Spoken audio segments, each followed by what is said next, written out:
Hi, this is Dr. Rudra, and through the Oral Health channel. Today we're going to be talking about behavior management techniques in pediatric patients for dentistry, that is children for pediatric dental care. Let's start.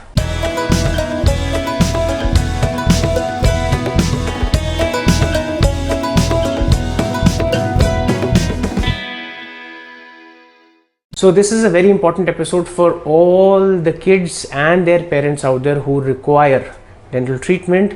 Periodontics and preventive dentistry is a branch of dentistry that specializes in taking care of young children. Now, what you need to really understand is that up until a few years back, it was thought that children are miniature adults, but once these medical advancements in psychology and the field of child psychology happened, we got to know that the whole world of a child is completely and absolutely different when it comes to logical reasoning, understanding, visual perception, auditory perception, and perception of everything and anything under the sun.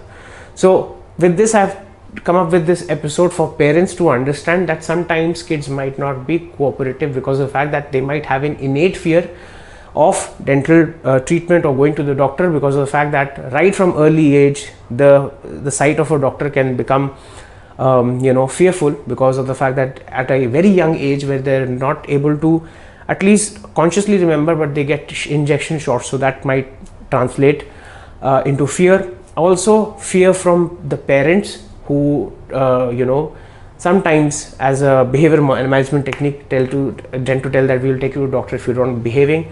That fear of the white coat actually kind of translates further once they reach the dental clinic, and they might throw a hissy fit about these things. And that's why it is very important for us as dentists and healthcare workers to start off with behavior management techniques.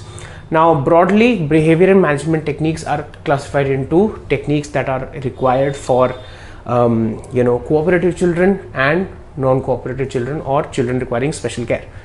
Now, let's start with the cooperative techniques. The first one is tell, show, do, which is the most accepted technique, wherein we first tell the kid or the patient and the parent that what we are doing, what we are planning to do.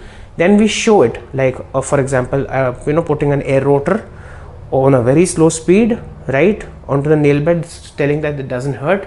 So that is us in the form of euphemisms, that we tell them that this is a rotatory thing, this is just going to take the tooth bug out of your teeth, and your teeth are going to be clean and you're going to be happy and all those things. And on top of that, then we do the procedure. This is the most accepted technique.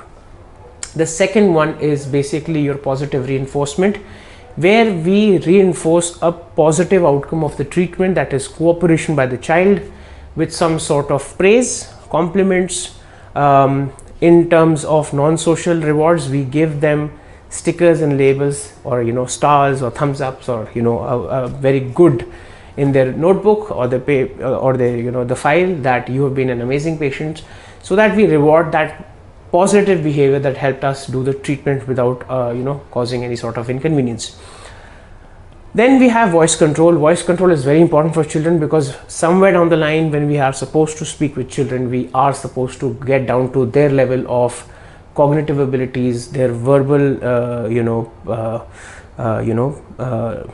nomenclature of things, their understanding.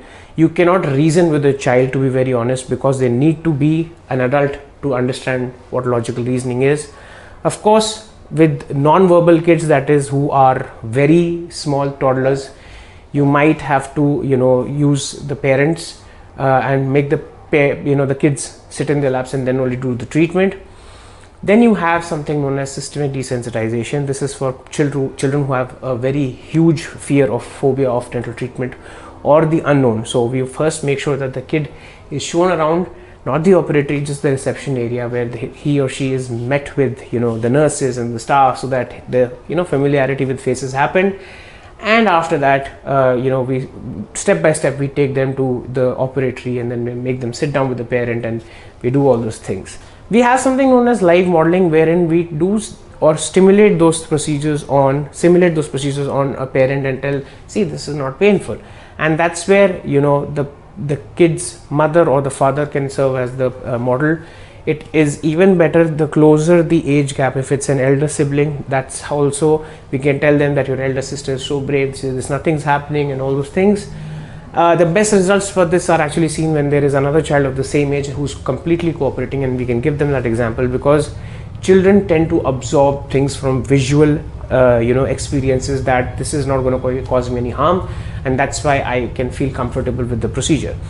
For patients who are very apprehensive, especially toddlers who are non-verbal, who don't understand verbal cues and all those things, the sound and the sight of instruments and the fact that there can be some unpleasant sounds because of the air rotor and all those things, it's highly possible that we might have to distract them with audio analgesia or video analgesia, where we play their favorite cartoon on the television while they keep their mouth open, and we can work while we talk to them in their own language and tell them that they're doing a great job with compliments, and once the treatment is done, we can give them hugs and we can give them a pat on back, appropriate touches.